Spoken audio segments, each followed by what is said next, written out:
Welcome. This is an extraordinary day at an extraordinary facility with an extraordinary man. I'm really looking forward to the presentation that you are about to hear from TheArthur Duncan II. His story is incredibly riveting, poignant, and inspirational and spiritual. I am Greg Peterson. I am one of the co-founders of the Robert H. Jackson Center, and we are pleased to have this special event for the Jamestown High School Pre-Law Academy. This is terrific. And to the public at large who've joined us. And I want a special shout out to the Chautauqua Region Community Foundation, Tori Ergang, for making this all a reality today, so thank you. Also, I'd like to, yeah, absolutely. Tori, why don't you stand up, Tori? Tori, stand up. She's the rock star right there. In addition, this would not be possible without the staff and the support of the Robert H. Jackson Center, and Susan Murphy is over to my left. She's the President, Chief Executive Officer, Marion Beckerink, who is right there, Development Director, and all of those folks have been inspirationally involved, and together with Sherry Shutter and Allie Johnson. I know your time is short, but therefore I want to make sure all of the basic words come from TheArthur Duncan, who was born in Los Angeles, California, but was primarily raised in Buffalo, New York, by his grandparents. After graduating from 8th grade in Buffalo, TheArthur left and moved to Los Angeles to live with his mother and attend high school, where he encountered LA street gangs and a violent, drug-addicted stepfather. After graduating from high school and briefly attending college, TheArthur returned to and stayed in Buffalo. He joined a neighborhood drug gang, began to sell drugs, pled guilty to federal drug charges, and spent 3 years in prison. Upon his release from prison, he turned his life around, graduated from Erie Community College, the University of Buffalo, and while working 40-plus hours a week to help take care of his family, he graduated from UB Law School in 2012. Passed the New York State Bar exam and was sworn in as a counselor and attorney at law in 2013. Thereafter, he has served as Assistant Corporation Counsel for the City of Buffalo until in July of 2016, when he opened up his practice of law, and in fact, does practice law right here in Chautauqua County. Maybe he'll talk a little bit about that. In addition, TheArthur is active in numerous facets of his church ministry together with his wife, Letitia. There's much more to be said, and it's all captured in an incredible book that he has called Felon-Attorney, and if you get a chance, and maybe some of the libraries will have it, take it out because it provides incredible insight to an incredible man. TheArthur Duncan, come join us. Thank you.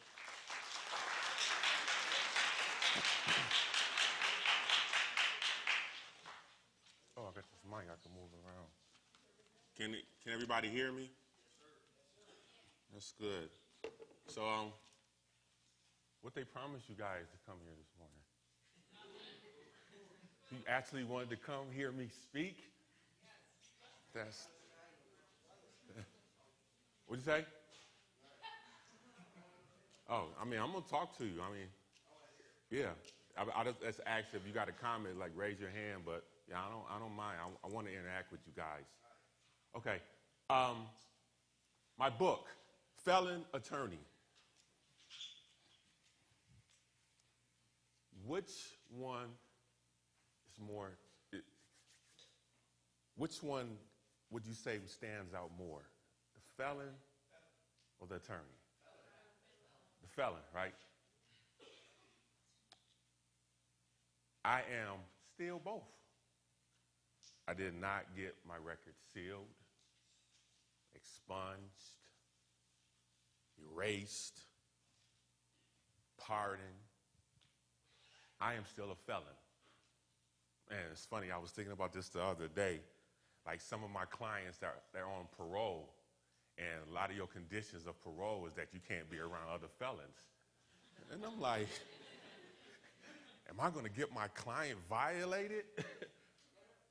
But the thing is that my whole thing is, I came here today to challenge you guys.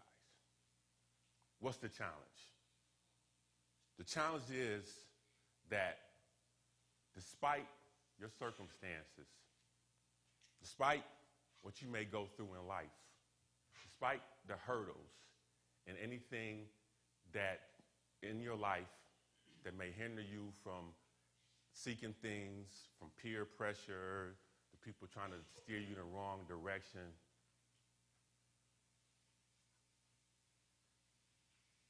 I am here to tell you that I went through all those things, and despite all that, I stand in front of you as a licensed attorney.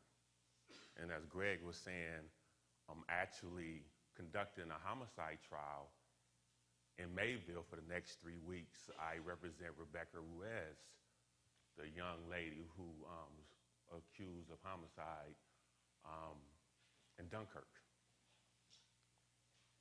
And to go from a person that was sentenced to jail, that did 3 years in federal prison, to now try to help someone get out of prison, it's surreal. Let me give you a little background, and I know Greg kind of touched on it. I'm originally from South Central LA. Who's seen Straight Outta Compton? Okay. I lived in Inglewood, which is like South Central. It's like you're going down Crenshaw. Once you get down Crenshaw Boulevard, it's South Central. Once you get to like 70th Street, it turns into Inglewood.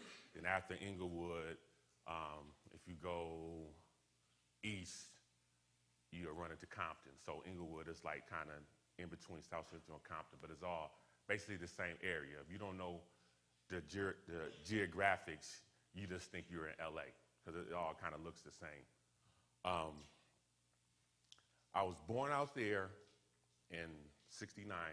My father went away to Vietnam, so my mother, she was out there by herself. She sent me back here, she sent me back to Buffalo to be primarily raised with my grandparents in Buffalo. Now in Buffalo, my grandfather was a pastor. He owned like 5 houses on the road. On the street we lived on, nothing but family. So I love Buffalo. I didn't want to be in LA. I pretty much kind of hated LA. Every time I would go out to LA, my mother would be moving around because she was out there by herself. She would live in South Central, then she would live in Inglewood, and she moved back to LA. So she was all over the place. I hated LA. So I stayed in Buffalo till 13, and then after I graduated from 8th grade, I was like, let me go out to LA, see if I can get to know my father, and see what Los Angeles has for me. So I go out to LA, not knowing in the 80s, when gang violence in LA was at its peak. The drugs this is when the crack epidemic hit LA, so there's a lot of drug dealing, gang banging, and I go out there, a guy from Buffalo, not knowing anything. Even though I was from there, I didn't know anything about LA because I hated it. So I go out there, and my cousin tells me, because they call me Tony, my middle name is Anthony. Tony, you can't wear that color outside the house. And we was living in Inglewood, which was a blood neighborhood, so I had to wear red. And I'm like, what do you mean? You can't wear that color. Somebody will do something to you. And I couldn't fathom that. I couldn't believe that. Really? So you telling me because if I got on this blue shirt, if I step outside, somebody is going to do something to me? Yeah. So I fought it. I'm like, nah, I don't believe it. I didn't do nothing to this person. Why would they want to beat me up because of a color I'm wearing? So first time I walked down to the store, bunch of bloods outside wearing red. Hey, staring at me, looking at me up and down. And they vicious with it. They come right up to you. Your blood? What's with all that flu? And because they won't say blue. What's with all that flu? I'm like, flu? What do you mean, flu? So all that flu, blood? You a Crip? You a crab? I'm like, I don't know what you're talking about. I'm from New York. Yeah. And then I see that kind of make them ease back a little bit, so I go into my Brooklyn accent on them. Yeah, son, I'm from New York, you know what I mean? I don't even know what y'all talking about. And because people in California, when you say New York, they think, matter of fact, the guy told me, I was like, I'm from Buffalo. He was like, yeah, that's one of the boroughs, right? Brooklyn, Bronx, Buffalo. Yeah. So I seen that got me out of getting my butt whooped. And so each time after that, I would just like, because people in South Central, they have a certain like draw to their voice. They talk like, what's up, homie? What's up, fool? They really talk like that. And since I was raised in Buffalo, I didn't talk like them, so I was able to talk my way out of getting my butt kicked. And so one time I was actually on the bus, and the buses was crazy. I mean, people were getting stabbed on the bus, snatched. That's when snatching chains was a big thing. Any type of chain you had on, they would snatch your chain. I was coming from basketball practice, and I had on a Lakers jacket. And a guy, he was a Grape Street Crip from Watts. He came over to me, and he pulled out a knife and put it to my throat. He was like, give me your jacket. So I took off Laker jacket, and he took it because he was like Grape Street Crip, purple. I had on a purple Lakers jacket, so he took it. And the ironic part of this is, and I'm going to just tell you how human nature is and how people get used to things. The next day in school, people were coming to me talking about, yeah, Tone, give me your jacket, ha, ha, ha, making a big joke out of it. Yeah, give me your jacket, ha, ha, ha. It was a big joke. Basketball team, school, it was a big joke. And I'm thinking to myself, how can this be funny? How could it be funny that someone put a knife to my throat and would have killed me over a jacket? How could you make fun of this? How could you make light of this? And you know how? This happens all the time. It wasn't no big deal. It happened all the time, and so it was like common. That wasn't no big deal. But I took offense to that. And I'm still getting used to this culture in California because, I mean, back in Buffalo, you didn't do nothing like that. And I was on the bus with the basketball team, somebody would have had my back. Somebody would have helped me. But instead of helping me, they made a joke out of it. So this LA stuff was, I'm like, I know I was born out here, but I don't feel like I'm one of you guys. You know what I mean? I identify with being from Buffalo and being from the East Coast. And so I'm going through this dynamic outside, trying to get used to this being in South Central and these gangbangers, and every time you go to the store, it's gangbangers there, you don't know if you, and the way it is like say for instance Crenshaw, and Crenshaw's like have numbered streets, so you get on Crenshaw and you might go from 5th and Crenshaw, you can go all the way to 200 from Crenshaw. And what happens is if you get on the Crenshaw bus during this time, you pass through all these gang territories. So like if you was in 20th from Crenshaw, those are Bloods. 30th, and so they call them rolling 20s.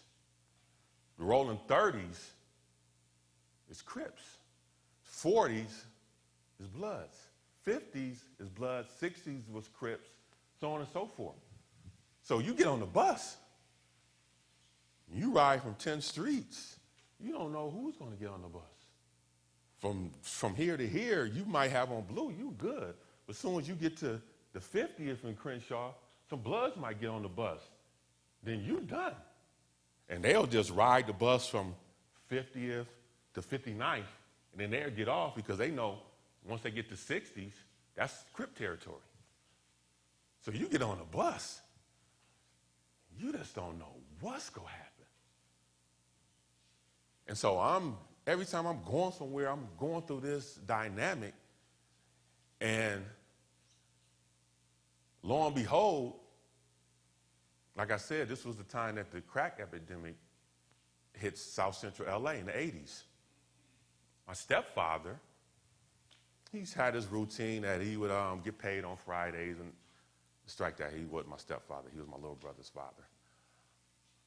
He had this routine that he would, after work, he worked at the post office, he would come in after work on Friday, get paid, give everybody a little change for their pocket, give my mother bill money, blah, blah, blah. Give him a couple of beers, smoke a few joints, and watch the game, maybe have a few friends over. That was his routine.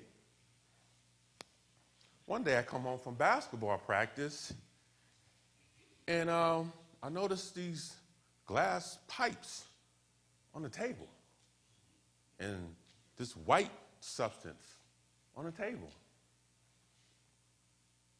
I didn't know what it was. I ain't paying no mind. I was spoken. Went back to my room. Didn't know that was cocaine. Didn't know that he was about to get hooked on cocaine and start beating my mother, start stealing everything in the house, start keeping us up 3, 4 in the morning, banging on the door, trying to kick in the door, busting the windows, trying to get drug money. Didn't know that was coming. But it came and it was tough. It's tough when you have someone in your household on drugs. And sure, you say they tried it, they got hooked, but it comes to a point that now they can't control that urge, and they're doing anything they can for that drug. And it got so bad that these same drug dealers in my neighborhood that my brother's father was buying drugs from, he started owing them money that he couldn't pay back. So they came to the house, basically told us that it's going to kill him and my mother if they didn't pay the drug debt. Now I'm 15, 16. What can I do? I'm calling back to my grandfather. He's praying over the phone because he was a minister and trying to get some money together. I can't think in school. I can't play no basketball. I'm thinking somebody about to do something to my mother.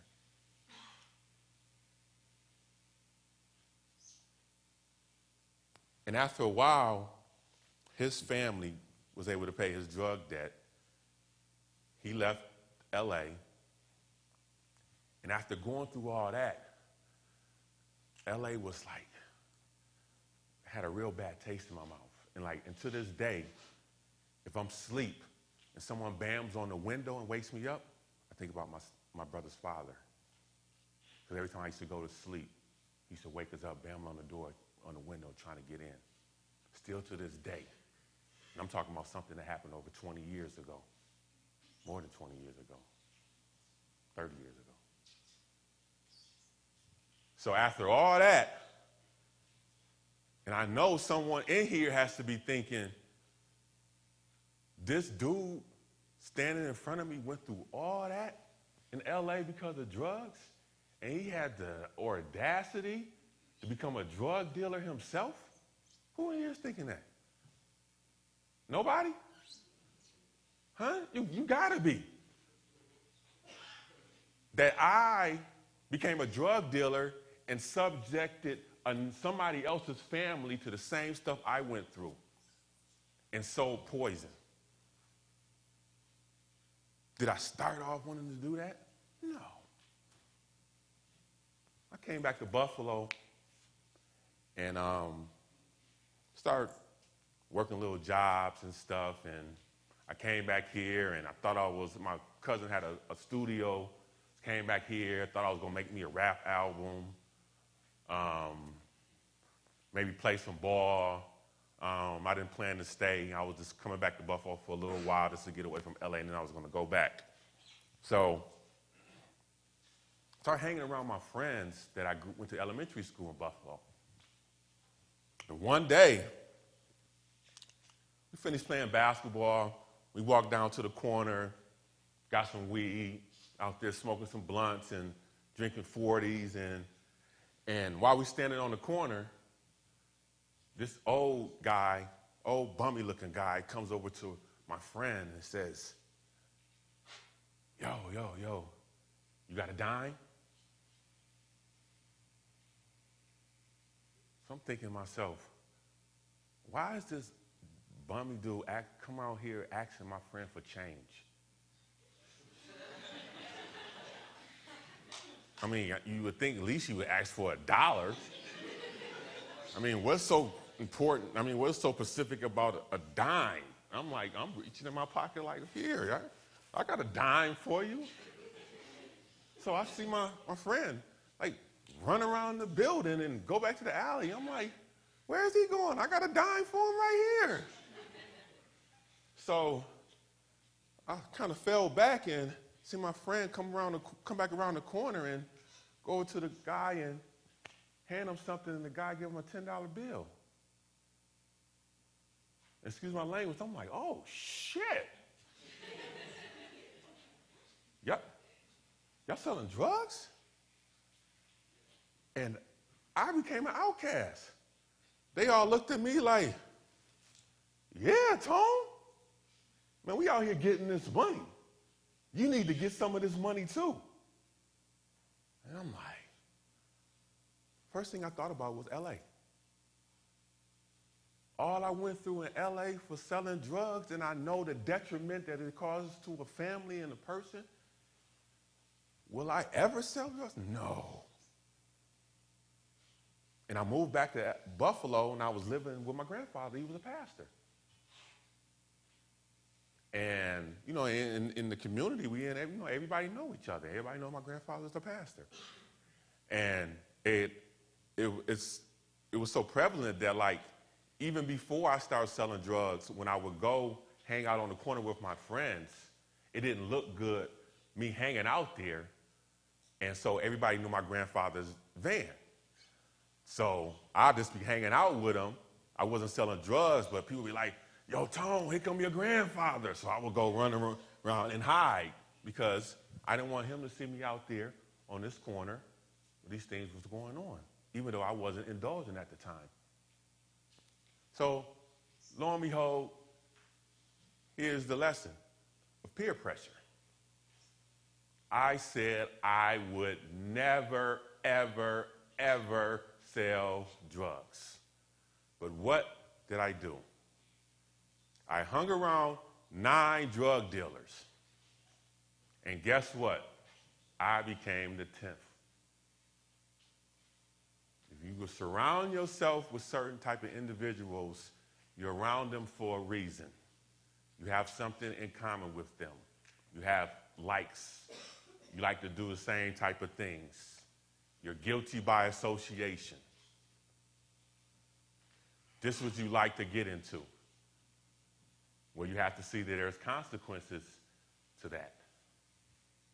If you're around individuals that not doing something in their life, that have any focus or what they're going to do with themselves, you're around the wrong crowd. If you're around a person, you hang with someone and you know they have no direction, they have nothing to lose. I had a client, he got arrested riding in a car with a guy with a gun. And so I go to his arraignment, and he comes out, and he's sitting there with his co-defendant. And this guy, he's a pretty good guy, he works, just had a baby. And I come over to him, And I look at his co-defendant. His co-defendant got tattoos on his face, like on his lips, and all that. Just looked crazy. And I'm just like, why would you get in a car with somebody that looked like that? And I'm just being serious. What possibly could this guy have going for himself? And I'm not being judgmental, but we see what we see. A lot of times we have to get past prejudices, but we are prejudiced because we prejudge. And I'm like, dude, didn't you just have a baby? Why 12 o'clock at night you riding around a car with this dude? You know this dude ain't got nothing to lose. You know he don't work, no nothing. But you go put yourself in that position? Just from a legal standpoint, I know a lot of you guys you have doing this is like pre-law. Just from a legal standpoint, there's something in New York State, it's called Article 20. Article 20 allows everyone in the house to be charged, everybody in the car to be charged with whatever they find in the house.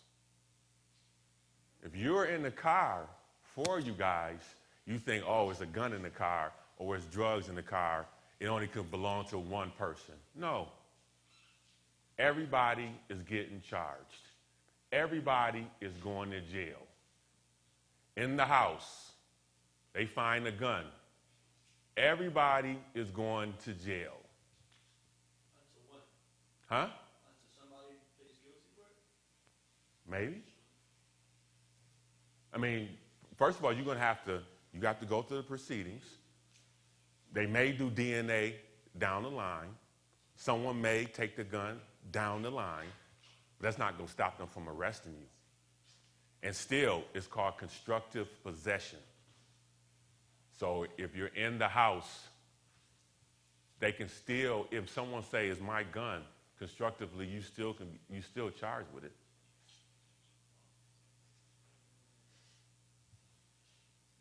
So that's the lesson, guys. You got to know who you're hanging with. You got to. And people will, you think, I got cases, guys, that like, they get pulled over, and a guy has a gun, and he's like, oh, I'm on parole. I can't take this gun, and throws it under the seat. I'm on parole. Or you got somebody who he's about to get in your car, and you're like, yo, dude, you ain't got nothing on you, do you? Oh, no. You sure? No, I ain't got nothing on me. Soon as you get pulled over, oh, I forgot I had this 8-ball of crack in my pocket. You think it's a joke. When I was on parole, straighten my life out, and I'm kind of jumping ahead. Straighten my life out, I decided to go to Charlotte with my cousin. Now, I had just graduated from UB, applying to get into law school. Decided to go down to Charlotte with my cousin. My cousin friend picks us up. He's driving us to the airport. Now, mind you, I'm on parole. I just did 3 years in prison. I'm still on parole. I'm going down to Charlotte, have a little fun. Now, my cousin knows I just got out of jail. The guy knows I just got out of jail, that I'm on parole. Do you guys know, like, the airport, they don't need any probable cause to search you? You know that, right? TSA, all that. They don't need nothing. It's like the border, airport, like same line. So we get in the car and we ride and we get to the airport. And my cousin, kid you not, love him to death, turns to his friend and say, oh, I forgot to put this up. Had a bag like this full of crack, 8 balls. It probably was about like 10 of them in there. I'm on parole. I just graduated from UB. I'm trying to get into law school, and we're at the airport. I just did 3 years for selling drugs in federal prison. My life is about to be dead. And I turned to him, and I'm like, yo, what the is that? And the funny part is, before I went to jail when I was selling drugs, I like to live on the edge, so that wouldn't have been no big deal. Like, yo, put that under the seat or something, we good. So he turns to me, oh, Tony, you tripping. I got the stash spot, we good. I'm like, dude, we at the airport. The airport. They go call the dogs. They go rip this car apart. Are you crazy? I'm trying to get into law school. Oh, Tone, you tripping. You tripping.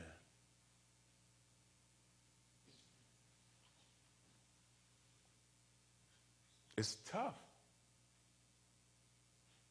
What's the lesson with that? I knew my cousin was a drug dealer. I should have never got in the car with him.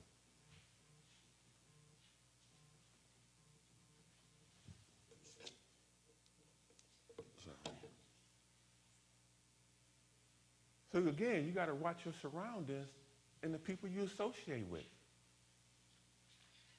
So, anyways, just to go back, I never thought I was going to sell drugs. So I wind up having my oldest son, and I'm like, oh, now I got to provide for my oldest son. And so I'll start working at JCPenney's, Laidlaw, Bus Aid and stuff, but I'm still hanging around with my friends, these drug dealers. And so we go to the mall, and they're buying stuff, and what a man being prideful and not being able to provide for his son was my detriment. Because I remember one day we went to the mall, and me and one of my friends' son is the same age. So he's buying his son Jordans and all this stuff and blah, blah, blah. And he's like, yo, once you get your son, I was like, I can't afford it. I got it. So he bought my son Jordans and all that. That didn't feel, that hurt me. That pride. That I couldn't provide for my son and give him the same thing that he was giving his son. So slowly but surely, it kept drawing me in. And I started off selling marijuana. And I did that for a while. And I wind up losing most of my money gambling. So I went to my friend, and I'm like, yo, I need to borrow some money so I can get me some more weed to sell. And he had been in my ear the whole time trying to get me to switch over. And he's like, man, I ain't got no money, but I just re-up and I can give you this. And I'm like, nah, I ain't selling no crack. Tone, you out there anyways, you might as well get this money. You risking yourself, you might as well take it. And I got bills to pay. I take care of my son, so I took it. And he walked me through it. He took me to the cook. They cooked it up and took me back to the house and bagged it up, took me out to the corner and started telling the people, what we call fiends, oh, yo, Tone, he's got crack now. Go see Tone. And I sat out there and I was shaking like a leaf. Just like shaking. I could not believe what I was about to do. I could not believe it. And the guy came around, and I remember to this day, he asked me for two for 15. And I went around the corner to the stash spot, gave him 2 dimes, got the $15, and I felt like I sold my soul to the devil. I could not believe what I just done. But how long did that feeling last? And I'm just going to be honest with you. How long you thought it lasted? No, only to the next sale. Well, man, I'm like, oh, shoot, this is easy. And because you tell yourself you're never going to do something, and that's why a lot of people say never say never. But you got to need to be true to yourself and recognize who you are and the consequences of your actions. Now, I sold drugs at least a good probably 8-9 years, and all the while I knew I was dead wrong. I kept saying I'm going to stop when I see this amount of money. I'm going to stop when this day comes. I'm going to stop after I finish this pack. I'm going to stop. But I didn't. I kept on putting my hands in the fire, putting my hands in the fire, putting my hands in the fire. Then it becomes a lifestyle. You like living on the edge. I don't know how many times we thought the secret indictments was coming or the police was coming to raid the house, and we would grab all the scales and all the money and the guns and stuff and go hide them, and it wouldn't come. And then with my crew, it never came. And lo and behold, I met this Dominican guy from the Bronx, and he was trying to get me to start buying drugs for him. And I was like, no, I got my own peoples. I don't, you know what I mean? I don't need, he was like, I can beat any price. Anything you need, I can get it for you. I'm like, no, I'm good. He was like, man, I'll give it to you. I'm gonna give it to you. You give it out to your people, see how the product is, and then we do business. So I'm not gonna turn that down. So the guy gives me a key,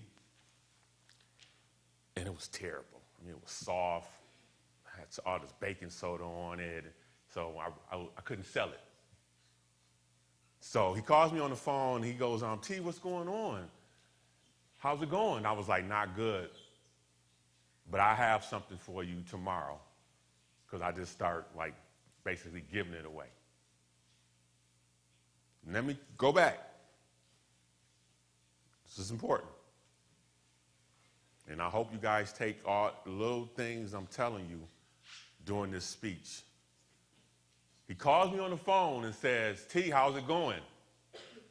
And I say, not good, but I'll have something for you tomorrow. That conversation got me 3 years in federal prison. That's it.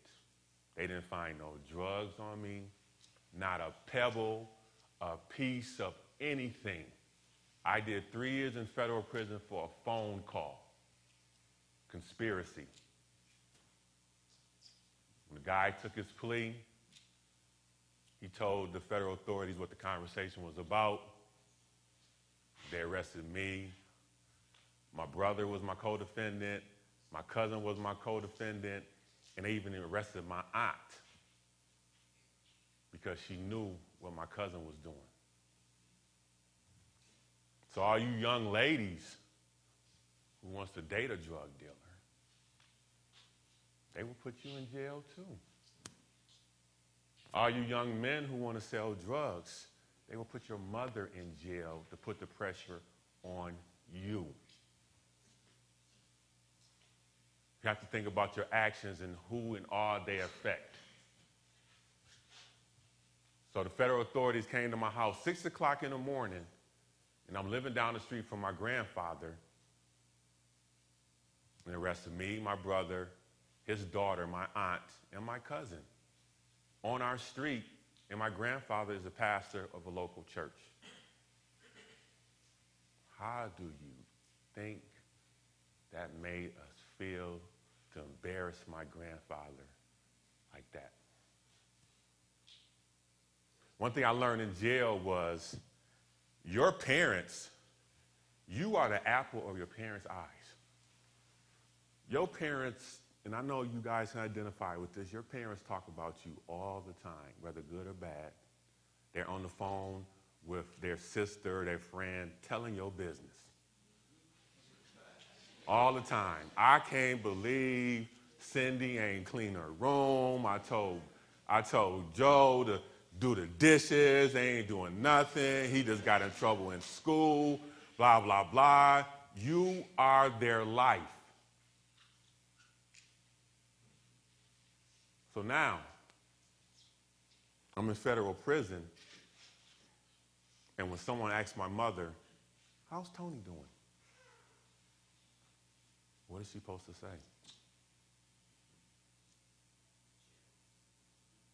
Tough, right? Tough. Oh, how's Tony doing? He was always smart. He's get good grades in school. What he doing now? He's in federal prison. So I embarrassed my family. I embarrassed myself. I gave away my born freedom that as a black man, my forefathers that were slaves, to have this freedom, I gave it away.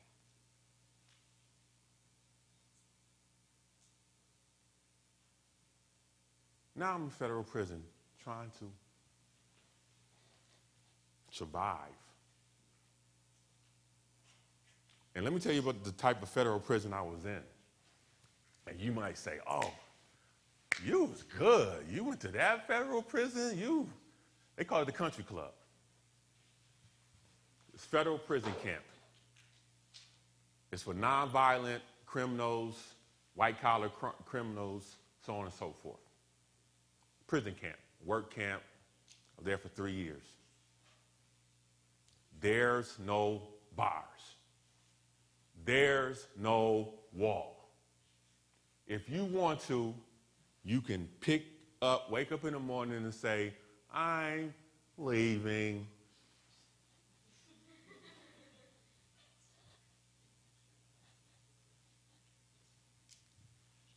I'm dead serious.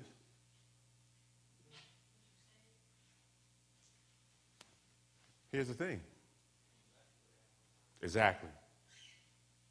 It's for people who gets under 10 years, and people that's like in USP and other prisons, they work their way down to this camp, and it's for people under 10 years, and they figure you're not going to escape because you're just going to get more time.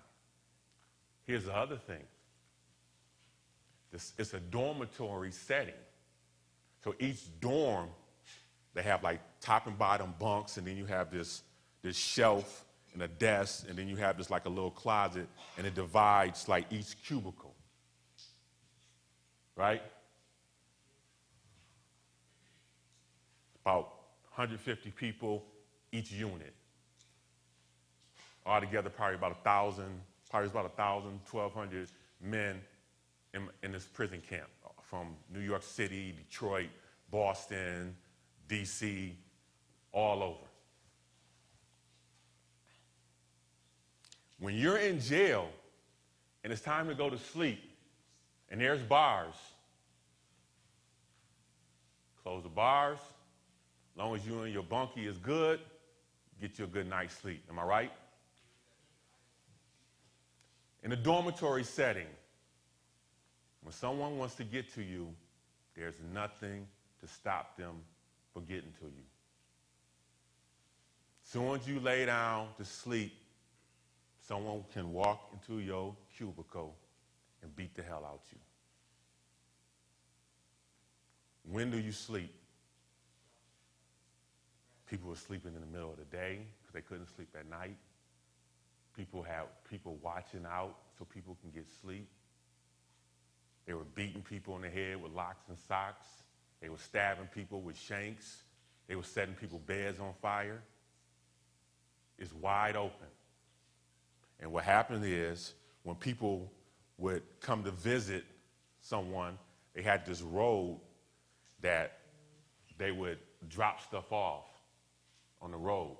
And so since it's wide open, people were bringing in all type of knives, all type of weapons. People had cocaine, marijuana, everything. It was wide open. It was so bad, that people that worked their way down from being behind the wall wanted to go back. So now I'm trying to survive in this. So I'm staying clear of all the stuff that's going on.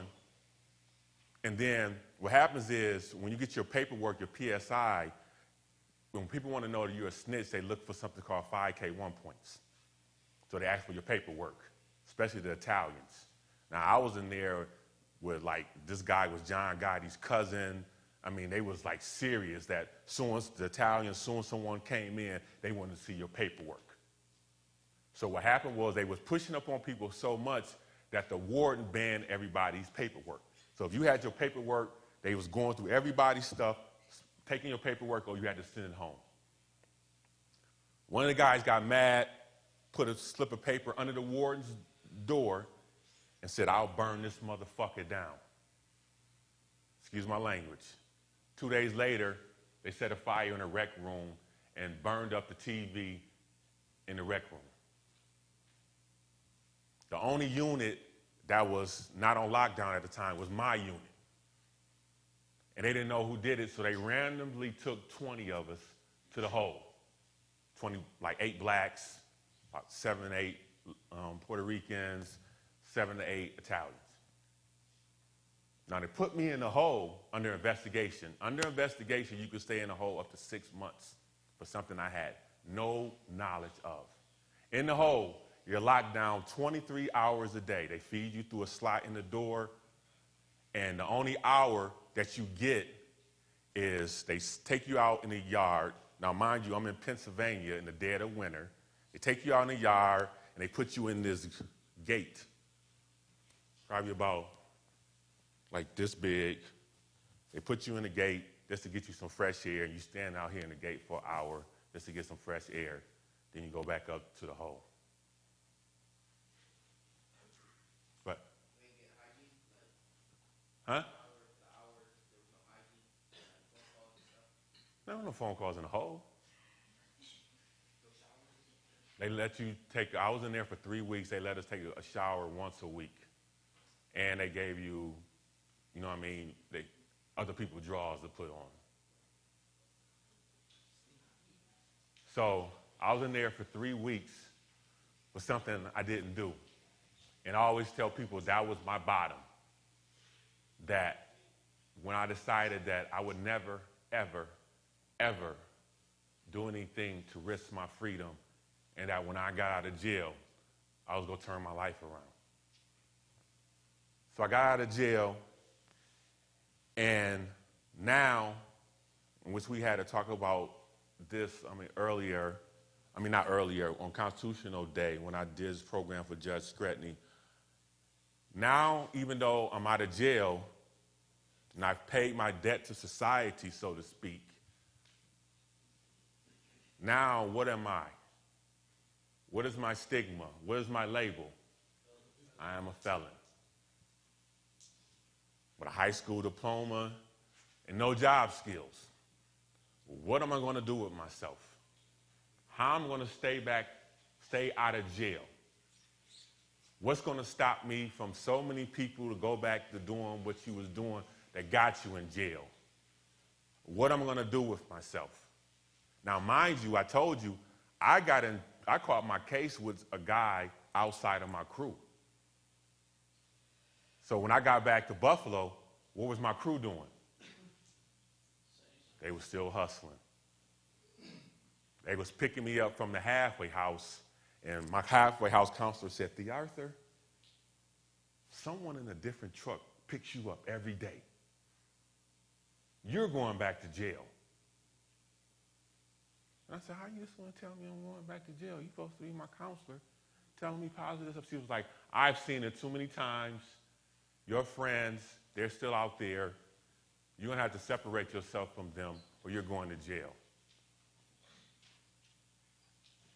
Now, I'm looking for a job, and it's the dead of winter. So you telling me that someone that used to drive fancy cars, go from L.A. to New York to Miami, Vegas, all that, now you telling me I got to get on the bus?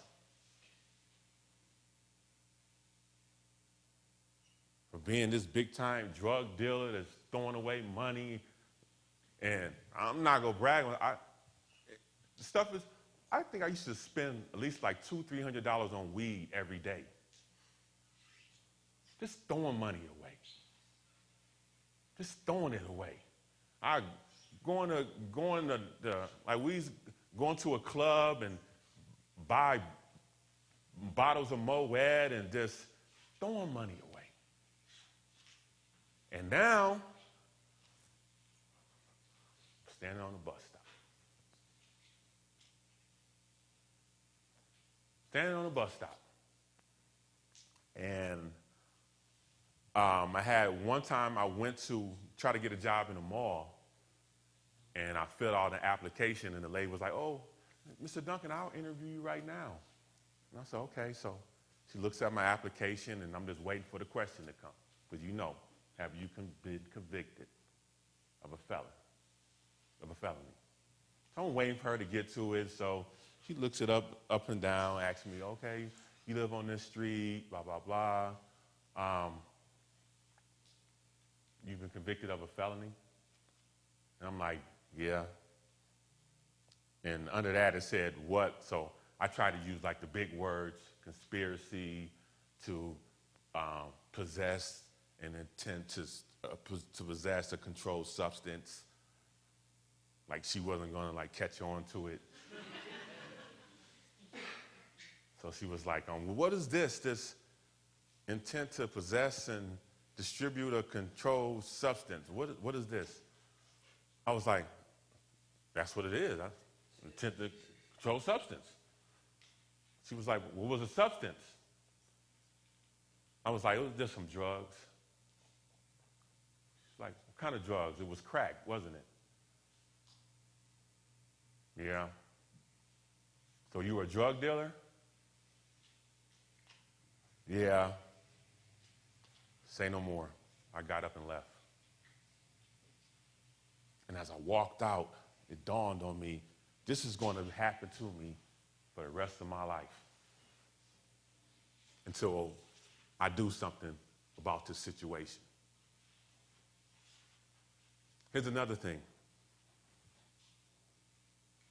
Everybody in here knows what you are good at. Some things that you may want to be good at, you're not, but you got to be real with yourself. I always call it go with your A game. You know what you are good at. Be the best you can be in that field. Distinguish yourself. I was always smart, but I didn't want to be the smart guy.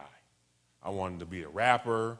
I wanted to go to the NBA. I wanted to be a drug dealer. I wanted to be popular. But I'm a nerd.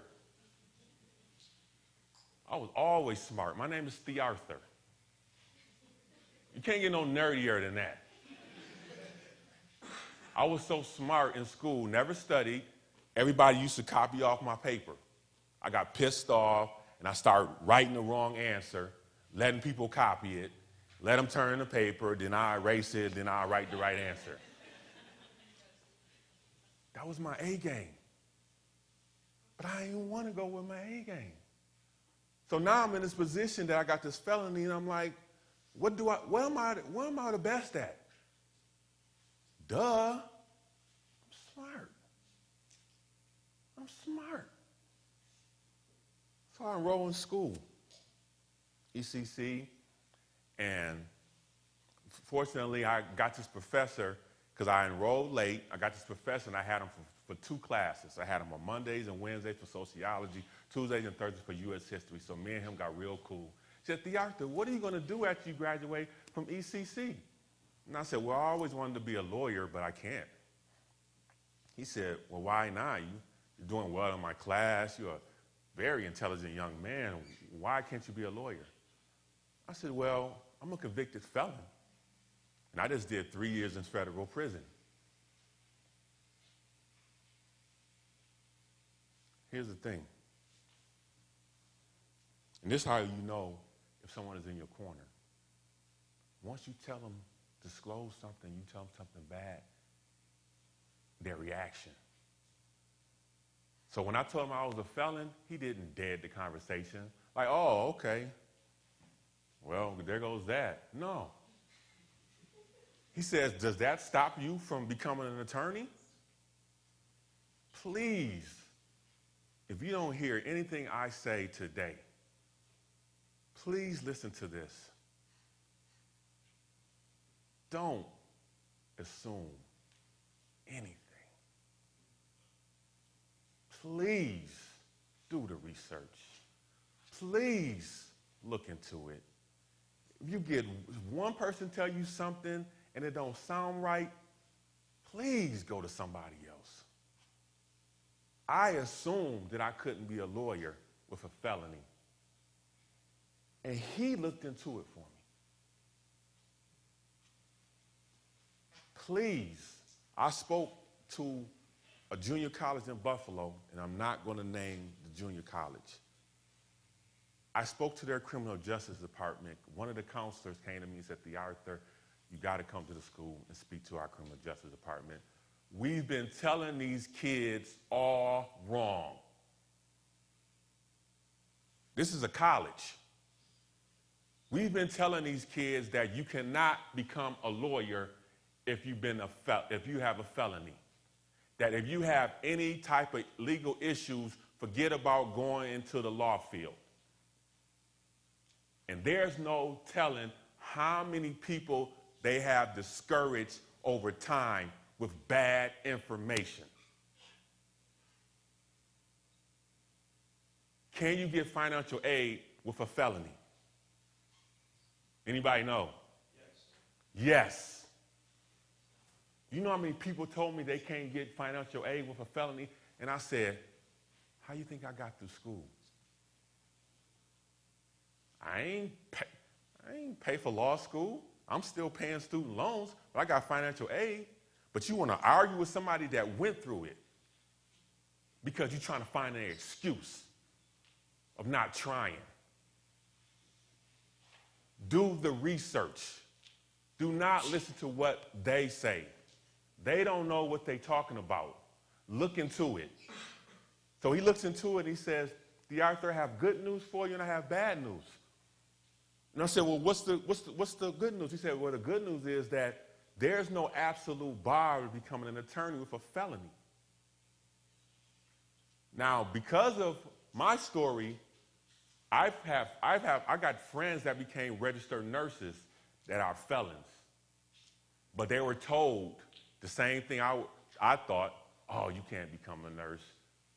They're not going to let you practice or be a nurse with a felony. If it's discretionary, you look into it and it can be done, do the work. Do the work. So I decided to try it. I'm like, well, what do I have to lose? Worst case scenario, I'll graduate from law school, have a Juris Doctorate. I'll probably be able to find a job with a Juris Doctorate. So I straightened my life out. But here's the story. Here's the thing. It wasn't easy because I'm still living in Buffalo on the east side. Excuse my language, shit happens.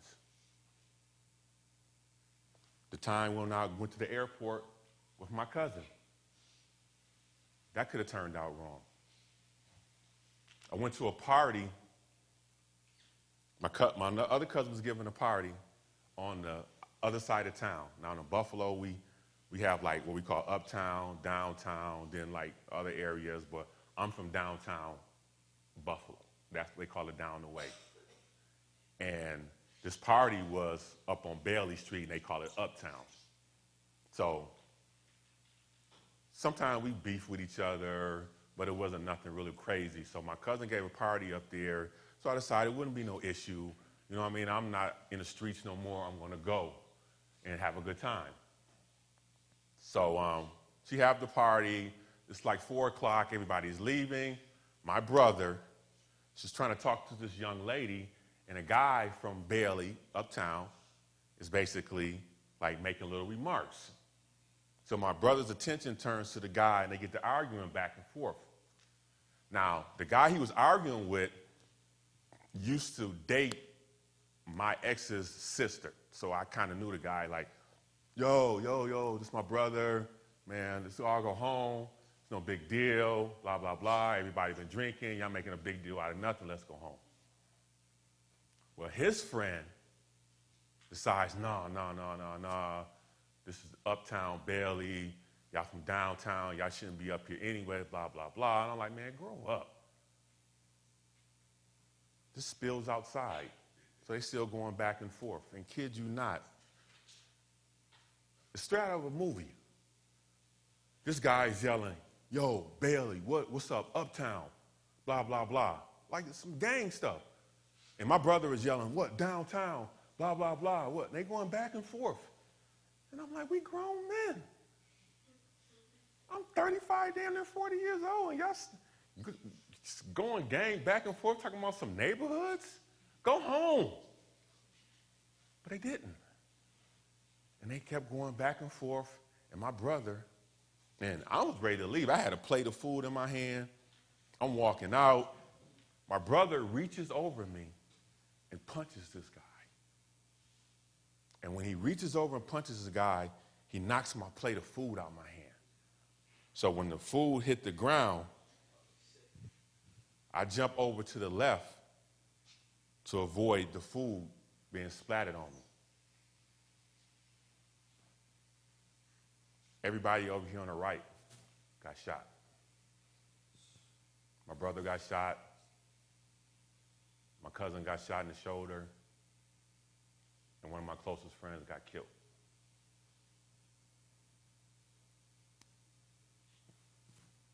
This is after I straightened my life. So I'm telling you, it's not going to be easy. Some things you cannot control. I was trying to be the good guy. Stuff happens. What could have been my reaction? I'm far from an angel, the stuff I did when I was in the streets. So if this would have happened before I went to jail, what do you think I would have did? Huh? What? Huh? No, I ain't had no gun. This was after I straightened my life. But if this would have happened before I went to jail, I would have went, make that phone call, loaded up, because I've done that. I got a friend, while I was in the streets, my friend named, we called him Lil Dap. He was the youngest one out the crew. He went to go hit a lick. The guy stabbed him and rolled him up in the carpet, and he bled to death and died. We looked for him for 2 days, couldn't find him. Saw on the news that a car like his was idling around the corner. And we like, no, couldn't be him. We thinking he probably in some hotel with some chick somewhere not answering our calls. So, lo and behold, we like, one of them, I knew somebody that worked at ECMC, and we called up there and they described his size and what he looked like. So we go up there and lo and behold, it's him. And I got his name tattooed on this arm right here. And that hurt me to death. And what do you think we did? We loaded up. We loaded up looking for this dude. Everybody had guns. We rode around for 2 days looking for this dude. And he lucky he turned himself in. Because that's the life I was living.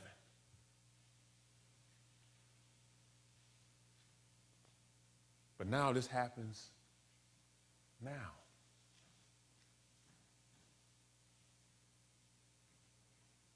And a lot of times when I speak, I don't like put in like the spiritual element of what I went through.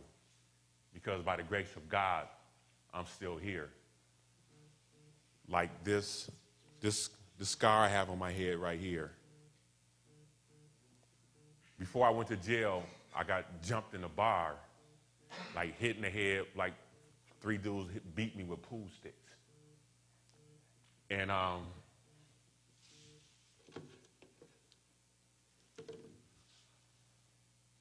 2 weeks before that, one of the ministers in my grandfather's church said, TheArthur she said, Tony, has anybody ever like stabbed you before? No, ain't nobody ever stabbed me. She was like, I had a dream about you.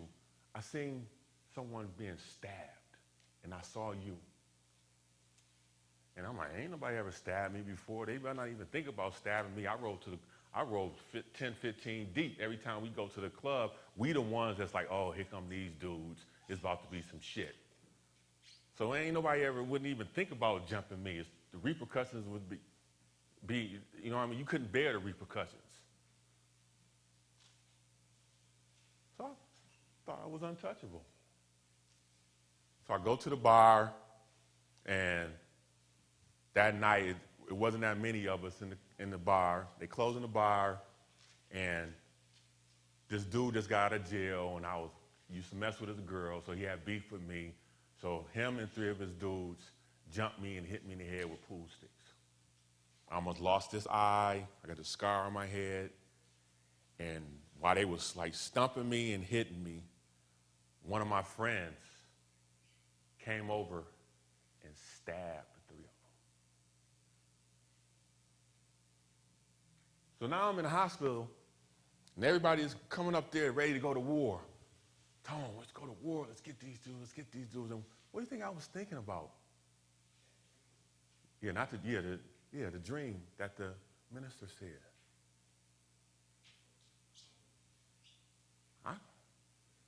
It's no coincidence. I can't retaliate. This was meant to happen. I believe God was trying to get my attention. This was part of my awakening, my wake-up calls, so to speak. Because the thing is, while I was doing all this crazy stuff, I knew I was wrong. So God was steady just trying to get my attention. So finally, he just put me in federal prison like, you're not going to get it.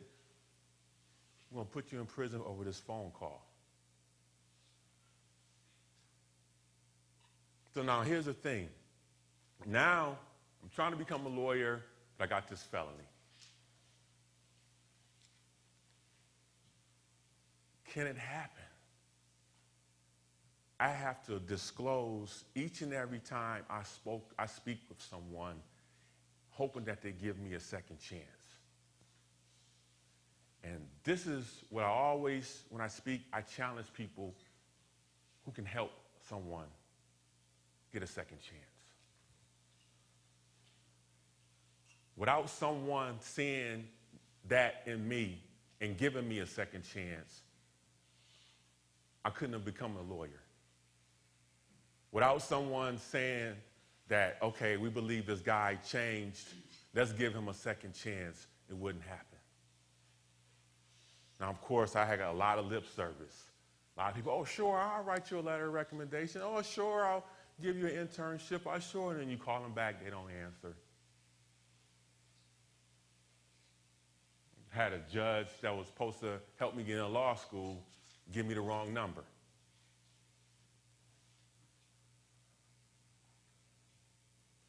I didn't give up. This door closed, I go to that door. That door closed, I go to that door. Here's a lesson, guys. Don't be intimidated by no one. Whether it's a teacher, a professor, adult, anybody, you show respect, but do not be intimidated. Open your mouth. If you want something, you ask for it. What's the worst they can say? No. And then you go on to the next. But if you stand there and scared and this and that and scared to ask for something, you're not going to get it. So don't be intimidated. So So now I'm going in front of these judges, these politicians, and these people asking for a chance. Well, yeah, someone's going to say no.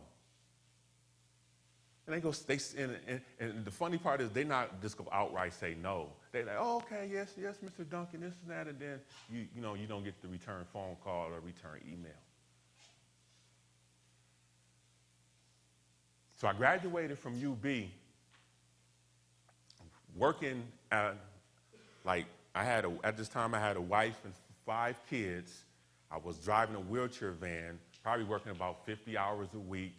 I graduated from UB with a 3.5 GPA.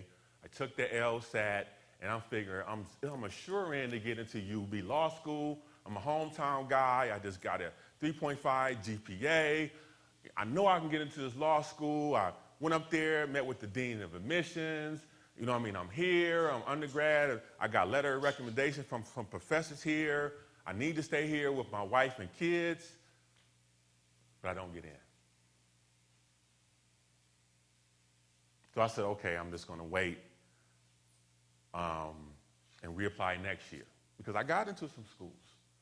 I got into University of Dayton Law Schools, some schools in New York City, a couple other places. So I'm showing that to UB like, look, even though I got this felony, people want me in their law school.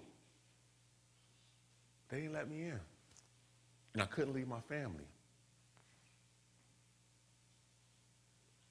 So I was waiting around, reapplied the next year. And I got on a waiting list, and then I got denied again. So I'm talking to my wife like, babe, I just can't keep waiting around. I want to be a lawyer so I can take care of you and the kids. Something's got to give. So I got into Cleveland Law School in Cleveland. You know, Cleveland is like about, I don't know how far it is from here, but it's like 3 hours from Buffalo. 2. Okay. So I got into Cleveland Law School. I got in, and but I didn't have no money to live there.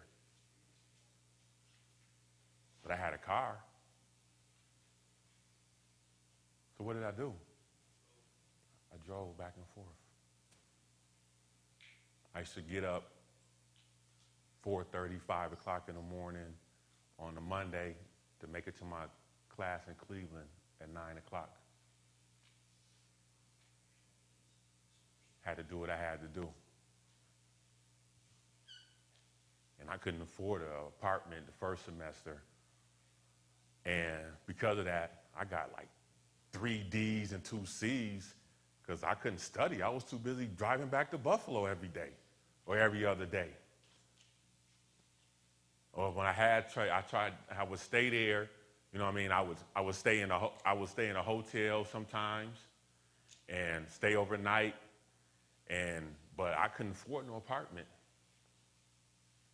So finally, second semester, got my dad to loan me some money, and I got an apartment in Cleveland. And second semester, I got good grades. I got 2 A's, 3 B's. And I did pretty well. But my whole thing was when I went to Cleveland, I was trying to transfer back to Buffalo. But I figured after that first semester, it was a wrap. It was over. But here's the thing about people who can help you. I got an internship with a Buffalo City Court judge.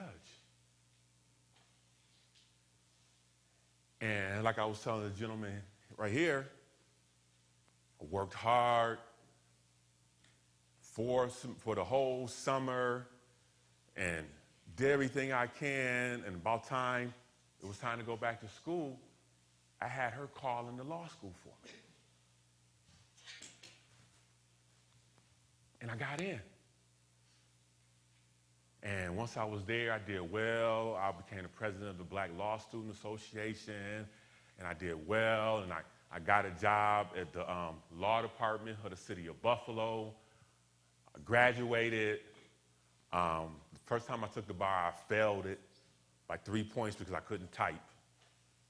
I took it again 6 months later, and I passed it. And I'm glad you guys are sitting down. I know Greg didn't tell you guys when I became assistant corporation counsel what my job was. As Assistant Corporation Counsel, I worked in the City of Buffalo's Law Department, and I defended the city and its departments in civil litigation. What departments in the city did I defend? Sanitation, yeah. Snowplow trucks, yeah. Yeah. Now you have a convicted felon defending the police. How you think that made me feel? Well, see, I had to zealously, it's my job, I had to zealously defend my clients. But at the same time, because of my life experience, I don't believe everything that police officers say just because he's a police officer. So when we had an excessive force case, I can look at it from both ways. I can go to my boss and be like, I think we need to settle this one. I don't believe the police officer. As opposed to someone who never been in a situation like, oh, police officer wouldn't plant any drugs on anyone. Yeah. They planted drugs on me a few times. Beat me down with the poles, with the sticks a few times. Punched me in the face, arrested me a few times. Drove me around, tried to make me seem like I was a snitch to other people, drug corners, a few times. But at the same time, I know the law. So I can be able to discern things that you can't discern. I'm like, okay, really? Is that what really happened, officer? So that put me in a position to me to really seek justice. And the funny part is I worked there, me being a felon was kind of on a need-to-know basis, even though I didn't hide it. But like the paralegals and the legal secretaries in the law department didn't know. And we had this one paralegal that every time somebody sued the city of Buffalo, she would do a background check on them. So when they would come in for a deposition, she would give me this, she'd be like, oh, TheArthur, this guy's an asshole. He has 2 felonies. He's going to be come up here and lying, blah, blah, blah. We'll look it up, this and that. And I'm like, if only you knew. And so when I wrote the book, she got the book and she read it and she came in my office crying. Said, TheArthur, I didn't know. And I was like, well, what are you apologizing for? She didn't say it. She was apologizing because of the way she thought about people that were felons. And now I done messed her up because I'm one of her favorite people. Every day she's coming to work, TheArthur, and I'm always making them laugh and stuff, and she's always talking about fellas and stuff, and now she came to me crying, and I done messed her head up. Because again, we prejudge. We don't know what's going on. And I have people tell me, why would you put this story out there? Why would you tell people that you're a felon? You're a lawyer now. You're a respected person in the community. You're a lawyer. Well, I didn't go through all this to keep it a secret. I didn't go through all this not to be able to tell this story about people who make mistakes need a second chance. We all make mistakes. We all make mistakes every day, and we will continue to make mistakes. But we cannot let mistakes define us. We cannot let mistakes be our excuse, our crutch. I tell somebody every day, they say, Tone, I can't go back to school. Oh, I'm a felon. I'm a felon. Well, Tone, I can't go back to school. You know, I got the wife and the kids. I got a wife and 5 kids. Well, Tone, I can't go back to school. Oh, I'm too old. I graduated from law school at the age of 43. Come on, give me something else. Well, Tone, I'm from the hood. I'm from the hood. I got tats up and down, all this gang stuff. I still got it. Don't give me an excuse. Do the work. Do the work. Now, for everybody here I want to see you guys sometime in the future. Say, Mr. Duncan, I came to your speech and I'm a lawyer now. I'm a doctor now. I'm an engineer now. I had a little something going on at the house, but I ain't let that stop me from doing what I was doing. Because we all got issues. We all got a brother, somebody that's in jail, somebody that's doing something they ain't supposed to do. So we can't let it stop us.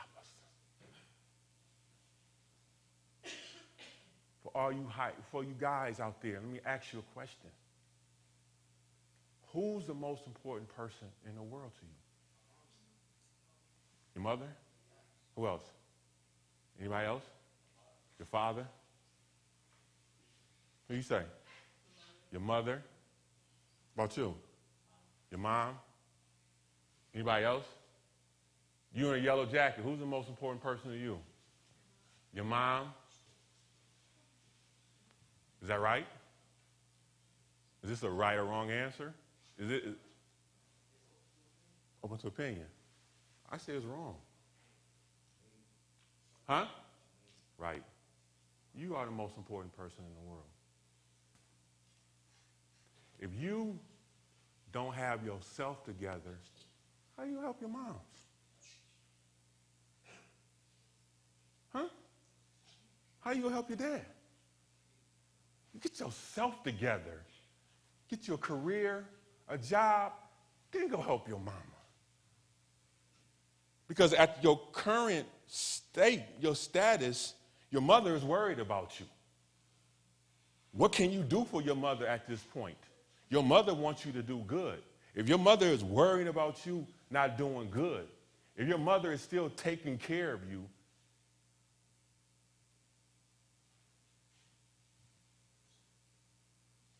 get yourself together first. Then go help your mother. Because if you say, oh, my mother's the most important person in the world, well, what can you do for her if you're not together? Huh? I'm just being serious. What can you do for your mother? What can you do for your dad? Except go in the house, Mom, can you cook us something to eat?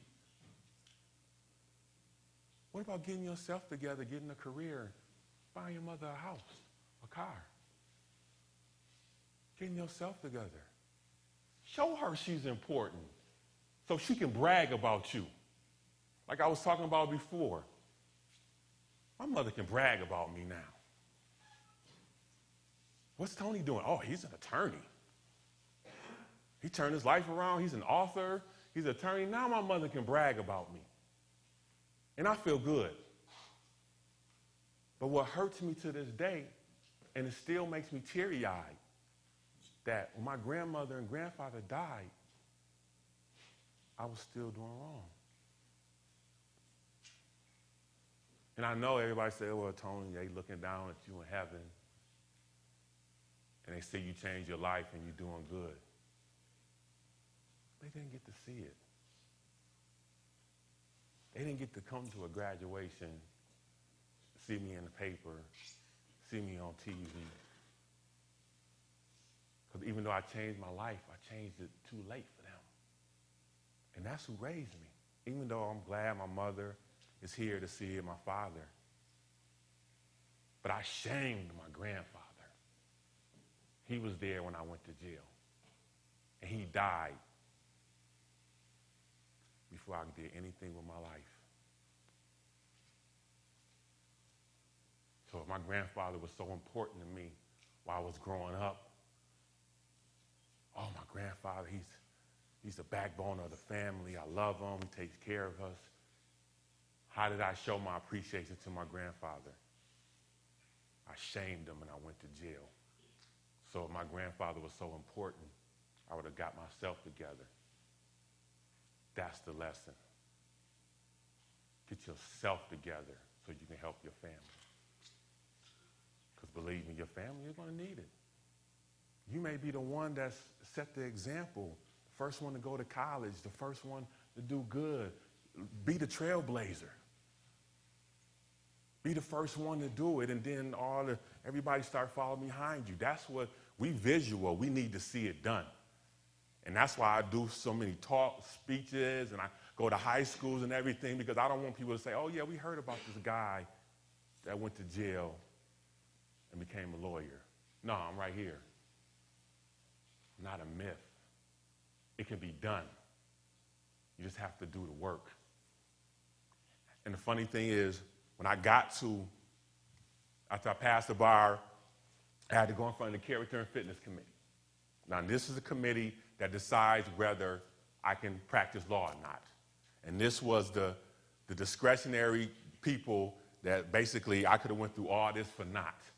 I could have went, you know what I mean, law school, all that, graduate, passed the bar. I could not become an attorney unless this committee said, okay. And this committee was comprised of the local lawyers and judges, and basically they could have told me no. And I could have did all that for nothing. Like I said, worst case scenario to me was I had a law school degree, a Juris Doctorate, but I wouldn't be able to practice law and represent anyone in court. So I go in front of this committee, and the funny part is, we're sitting there, and it's like about 100 people there, and everybody's doing a one-on-one, and I'm like, yeah, I know they're going to call me last. You know what I'm saying? Because, you know, I got issues. You know what I mean? And so the guy calls me in, and he's like, TheArthur, and I'm ready with my spiel. You know, I think I've been arrested at least 10, 15 times. So I'm like, this guy going to ask me when I got arrested here, when I got arrested here, when I was doing here. So I had to spill a story for every time I got arrested. So I go in the room with the guy, and he's like, I can't make this stuff up. First question he asked me, who is your pastor? And I'm like, what? He said, who's your pastor? And I was like, his name is Jason Drake, and why? And he like, oh, because the letter he wrote in your behalf was so compelling. And I was like, yeah, you know what I mean?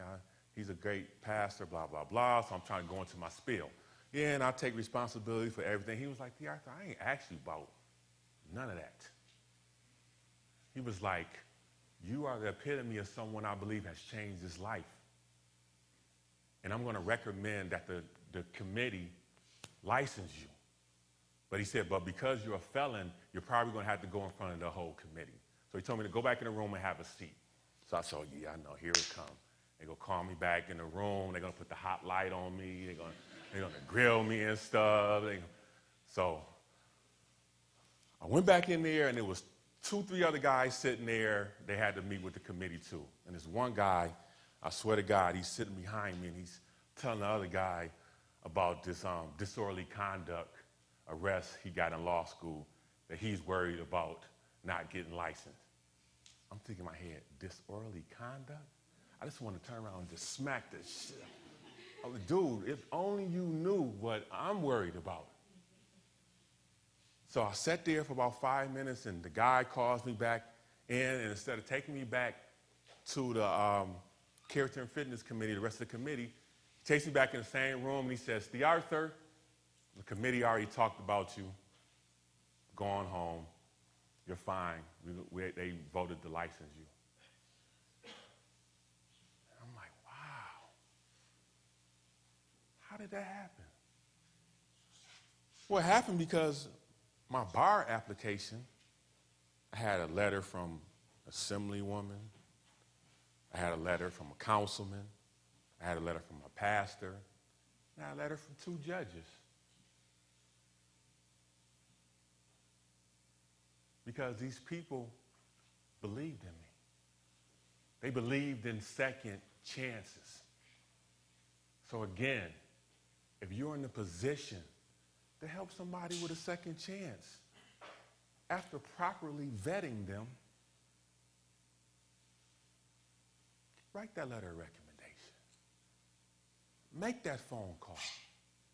We get caught up with quid pro quo. And quid pro quo is just a Latin term. It means favor for a favor. Everybody's always trying to hold on to their favors and stuff. Oh, I'm not going to make this phone call from this guy. I'm holding this favor for this person, or I don't want to ask for this favor because then I'm going to owe somebody a favor and this and that. And it's true. You trying to get into college and you ask somebody to write a letter or make a phone call to help you get into college, like, oh, no, I don't know, I was kind of saving this favor for Johnny. And it happens. Because we're caught up on the quid pro quo. But just to wrap it up, then I was sentenced to 46 months in federal prison in front of Judge Scretny. Now, when I got licensed in New York State, I got licensed to practice in New York State, which only includes state issues, not federal issues. So I had to apply to get admitted into federal court. Who better to admit me to federal court than the same judge that put me in federal prison? I handpicked him.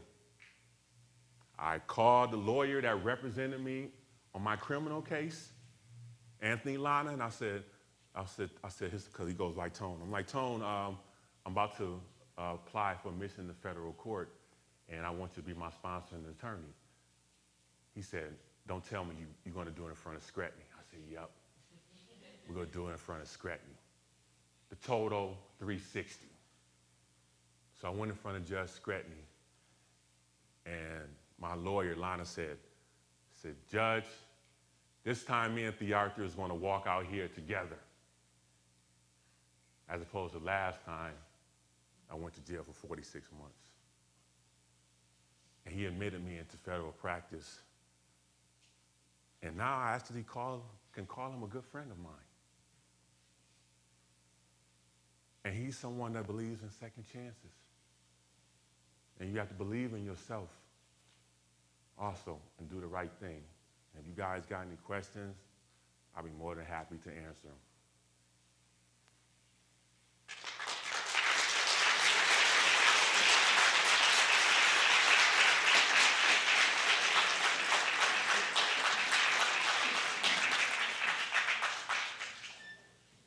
Well, given some time constraints, I know for the kids actually have to go back to Ran school. over. And I just want to thank TheArthur Duncan and thank you. I've sat over here and we've done hundreds of programs at the Robert Jackson Center, and I've never seen a crowd who has not moved. They haven't spoken, they haven't done anything other than listen to you attentively. Appreciate it. And I can't thank you enough. And I was at the Robert H. Jackson Federal Courthouse when I had a chance to meet him, when in fact that was in front of Judge Scretny, who spoke so admirably about your career and your life. And it's just so great that you could come down here to Jamestown and to share it. So on behalf of everybody here and the Jamestown Pre-Law Academy and all you students who've been incredibly attentive because of what you've said and how you've said it, I thank you very much. So Appreciate TheArthur it. Duncan, thank you.